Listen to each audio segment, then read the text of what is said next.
মোমো খেতে পছন্দ করে না এইরকম মানুষ খুবই কম আছে।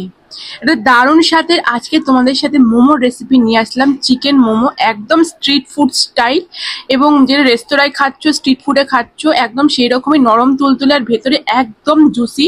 কিভাবে বানাবে তার জন্য কিন্তু ফুল ভিডিওটা একদম দেখতে হবে, একটু স্কিপ করলে হবে না। আর পুজো স্পেশাল বাড়িতে অবশ্যই বানাতে হবে।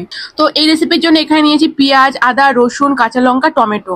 এখানে একটা চপার নিয়ে নিয়েছি। এই চপারে যে মেশিনটা আছে তোমরা ইজিলি মার্কেট থেকে পেয়ে যাবে এবং খুব কম প্রাইসের মধ্যে। প্রথমে আমি রসুনটা চপ করে নিয়েছি, এরপর আদা আর কাঁচা লঙ্কাটাকেও চপ করে নিচ্ছি। আদাটাকে একটু কেটে নিয়েছি কারণ এটা চপ করতে সুবিধা হবে তার জন্য। আদাটা একটু আমি কেটে দিয়েছিলাম যাতে সুবিধা হয়। আর পেঁয়াজটাকে দেখো স্লাইস স্লাইস করে নিয়েছি মোটা করে, এরপর চপ করে নিচ্ছি। বেশ অনেকটাই আমি পেঁয়াজ দিয়েছিলাম যাতে বেশ জুসি হয় চিকেনটা। এরপর চিকেন দিয়ে দিলাম। চিকেনটাও এইভাবেই আমি একদম মিহি করে কেটে নিচ্ছি। যেরকম করে বাইরে কিমা পাওয়া যায় ঠিক সেরকমই হয়ে যাবে। এই কিমা করলে কিন্তু চিকেনটা জুসি হয়, আর যদি মিক্সিতে পেস্ট করে দাও সেই জুসিনেসটা থাকে না। তো এরপর স্বাদ মতো লবণ, গোলমরিচ গুঁড়ো দিয়েছি, এখানে একটু সাদা তেল দিয়েছি 2 চামচ পরিমাণ। এরপর সয়া সস দিয়েছি অল্প একটু। দেওয়ার পর সমস্তটাই ভালো করে মিশ্রণটা মাখিয়ে নিচ্ছি। ভালো করে চামচ বা হাতের সাহায্যে মাখিয়ে নেবে, ঠিক এরকম মাখানো হয়ে যাবে। এরপর রেখে দিতে হবে 10-15 মিনিট। এরপর আমি এখানে ডোটা রেডি করে নিচ্ছি। এখানে ময়দা নিয়েছি, ময়দার সাথে স্বাদ মতো লবণ অ্যাড করেছি, এরপর তেল দিয়েছি।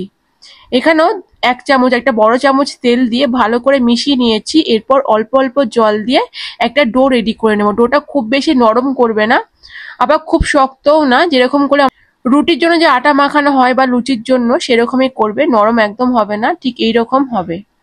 চাইলে তোমরা এটাকে রেখে দিতে পারো, কিন্তু আমি সঙ্গে সঙ্গেই করেছি। তো এরপর বড় বড় করে আমি কেটে নিচ্ছি, যেমন করে রুটির যে ডো গুলো কাটা হয় সেরকম করে একটা করে নিলাম। এরপর আটা দিয়ে বেলে নিচ্ছি। এই সময় কিন্তু একদম তেল দিয়ে বেলবে না, তেল দিয়ে বেললে কিন্তু নরম হয়ে যাবে, তাহলে কিন্তু তোমরা এই যে শেপ গুলো করতে পারবে না। আমি আজকে 3টে শেপ তোমাদের দেখাবো মোমোর। তো চলো, ঠিক মোমোর আমার সাইজটা কাটা হয়ে গেছে। এরপর অল্প অল্প চিকেনের যে পুরটা আছে, খুব বেশি করে দিলে কিন্তু পুরটা হবে না। এরপর যেরকম করে আমরা যে পুলি পিঠে খাই সেরকম করে দিয়ে সাইডটা কিন্তু ভালো করে আটকে নিতে হবে, যাতে তোমরা জল দিতে পারো। তো এরকম করে ভালো করে মুড়ে নিয়ে সাইডটা এইভাবে দুপাশে আটকিয়ে দিলেই এই ইজি করে কিন্তু হয়ে যাবে, খুব ইজি অন্যান্য মোমোর তুলনায়। তো একদম দেখো হয়ে গেছে প্রথম যে করলাম। এবার সেকেন্ড যেটা করছি, দেখো এটা যেমন করে বেনুনি বাঁধা হয় আমাদের চুলে, ঠিক সেইভাবে এক পাশ থেকে নিয়ে আরেক পাশ থেকে নিয়ে খেজুর বেনুনি যেরকম করে করা হয় ঠিক সেইভাবে করতে হবে।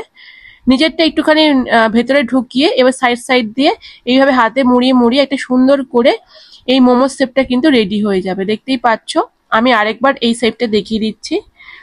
খুব কঠিনও না আবার খুব ইজিও না। ভালো করে যদি দেখো তাহলে কিন্তু বাড়িতে তোমরা ইজিলি করতে পারবে। দেখো এই দুপাশ দিয়ে প্রথমে নিচ থেকে ভেতরে ঢুকিয়ে দুপাশ দিয়ে এভাবে একটা একটা করে নিয়ে নিয়ে এইভাবে শেষ অবধি করতে হবে, তাহলে কিন্তু এত সুন্দর একটা মোমো শেপ তোমরা করে ফেলতে পারবে। আর এই শেপটা কিন্তু ভীষণ পপুলার, মোটামুটি রেস্তোরাঁ বা হোটেল যেখানে খাও এই শেপটা তোমরা কিন্তু দেখতে পাবে। তো মোটামুটি হয়ে গেছে। এরপর আরেকবার তোমরা দেখিয়ে দিচ্ছি যাতে তোমরা খুব ভালো করে বুঝতে পারো এই শেপটা আমি কিভাবে তৈরি করছি। যদি এখন 3-4 বার তোমরা প্র্যাকটিস করো অবশ্যই তোমরা পেরে যাবে, খুব বেশি কঠিন না। প্রথমে 2-1টা ভুল হতে পারে, কিন্তু এখানে যে পুরের পরিমাণটা একটু কম দেবে, তাহলে কিন্তু সুন্দর করে হয়ে যাবে। তো এইভাবে আমি শেপগুলো করে নিচ্ছি। দেখো অনেকবার তোমরা দেখিয়েছি যাতে তোমরা তোমাদের বুঝতে সুবিধা হয়। পজ করে করে একটু দেখবে এবং বাড়িতে চেষ্টা করে প্র্যাকটিস করলে কিন্তু হয়ে যাবে। খুব ইজিলি তোমরা কিন্তু এই শেপগুলো করে ফেলতে পারবে। আর দেখো এই থার্ড শেপটা আমি করে দেখাচ্ছি, এটা খুব ইজি। মোটামুটি যারা পিঠে বানাও তারা কিন্তু এই শেপটা করে থাকো। প্রথমে পুলি পিঠের মতো আকার দিয়ে দিতে হবে এবং মাথাটা ভালো করে মুড়িয়ে দিতে হবে।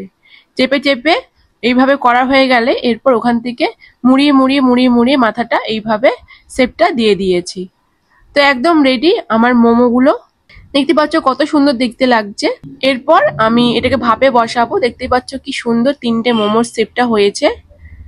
তো এরপর গরম জল দিলাম। এটা কিন্তু আমার মোমো মেকার না, ইডলি মেকার, এর মধ্যে আমি মোমো রেডি করছি। তো প্রথমে এই যে প্যানগুলো দিচ্ছি বা প্যালেটগুলো দিচ্ছি, এর মধ্যে কিন্তু একটু অয়েল ব্রাশ করে নিয়েছি, না হলে কিন্তু মোমোগুলো আটকে যেতে পারে। যে পাত্রে তোমরা ভাপে বসাবে সেই পাত্রটা একটুখানি গ্রিস করে নেবে বা অয়েল ব্রাশ করে নেবে। দেখো একটা করে মোমো আমি দিয়ে দিয়েছি, যে কটা ধরে প্রথমে ব্যাচে আমি দিয়ে দিয়েছি। এরপর দেখো একটুখানি মোমো ব্যাটার আমার রয়ে গিয়েছিল, এর মধ্যে ডিম আর একটু ময়দা দিয়ে সুন্দর করে একটা চপ রেডি করে নিচ্ছি। এটা কিন্তু ভীষণ সুন্দর লাগছিল খেতে। যদি তোমাদের এই ব্যাটার বা মোমোর যে একটু বেশি হয়ে যায় তাহলে কিন্তু এইভাবে একটা চপ তোমরা রেডি করে নিতে পারো, যেটা ভীষণ ভালো লাগে। যে বাটার চিকেন যে ফ্রাইটা হয় সেরকমই খেতে লাগছিল। এরপর দেখো প্রায় আমি 10 থেকে 15 মিনিট রেখে দিয়েছিলাম লো ফ্লেমে। এইভাবে মোমোটা কিন্তু একদম রেডি হয়ে গিয়েছিল। চাইলে তোমরা কিন্তু যদি শক্ত হয়ে যায় আরেকবার মোমোটাকে ভাপে দিয়ে দিলেই মোমোটা আবার নরম হয়ে যাবে। আর বেশি হলে এক্সেস হলে ফ্রিজে রেখেও তোমরা কিন্তু এটাকে স্টে করেও খেতে পারো। তো একদম রেডি নরম তুলতুলে এই মোমোটা ভীষণ সুন্দর লাগছিল, ভেতরে ফিলিংসটা কিন্তু খুব সফট ছিল, আর সাথে কিন্তু চাটনিটাও ছিল, যেটা আমি পরের ভিডিওতে দেখাবো। এই ভিডিও দেখালে ভীষণ মানে বড় হয়ে যাবে এবং তোমরা বুঝতেও পারবে না, তার জন্যই আমি পরের ভিডিওতে মোমো যে সসটা সেটা দেখিয়ে দেবো। তো একদম রেডি, গরম গরম মোমোটা খেলাম, ভীষণ ভালো লাগলো। তোমরা বাড়িতে এইভাবে ট্রাই করো, পুজোর স্পেশালে বাড়িতে বানাও আর খাও। কেমন লাগলো ভিডিওটা অবশ্যই জানিও, ভালো লাগলে অবশ্যই শেয়ার করো, লাইক করো, ফলো এবং সাবস্ক্রাইব করো। দেখা হবে আবার নেক্সট ভিডিওতে অন্য কোনো সুস্বাদু রান্নার সাথে। আজকের মতো এখানেই বিদায় নিলাম, পাশে থেকো, সাথে থেকো, এইভাবেই আমার পথ চলতে থেকো, তাহলে বেশ ভালো হয়। তো চলো আজকের মতো এখানে এন্ড করলাম, টাটা।